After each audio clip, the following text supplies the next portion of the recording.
Hello everyone, আসসালামু আলাইকুম। এখন আমি রান্না করতেছি সামুদ্রিক পোয়া মাছ। আমি ছোলায় একটা কড়াই বসিয়েছি, কড়াইতে দিয়েছি পরিমাণ মতো তেল।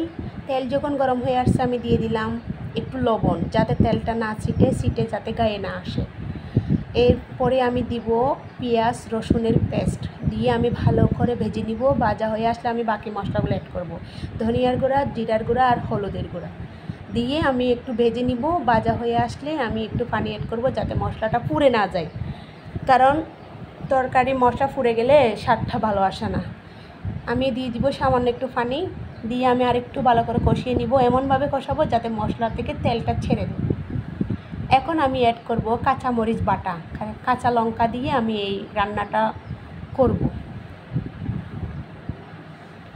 আমি এটা ভুনা করব, এই জন্য লাল মরিচ অ্যাড করি নাই, কারণ লাল মরিচটা খেতে ভালো লাগতেছে না।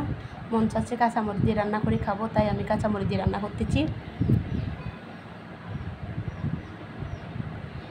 এই যে আমার প্রায় মশলাটা কষানো ডান।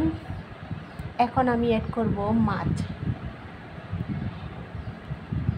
ভালো করে নেড়ে চেড়ে কষিয়ে নেব।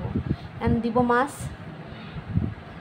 এটা অনেক বড় সাইজের মাছ ছিল, আমি ছোট ছোট করে পিস করছি, কারণ বাচ্চারা মাছ খায় না, ওরা মুরগি খায়, ওদের জন্য মুরগির মাংস আর আমাদের জন্য মাছ ভুনা করতেছি, তরকারি আছে, তাই মানে বেশি একটা রান্না করি নি, অল্প করে রান্না করছি যাতে পরিমাণে শেষ হয়ে যায় তাড়াতাড়ি।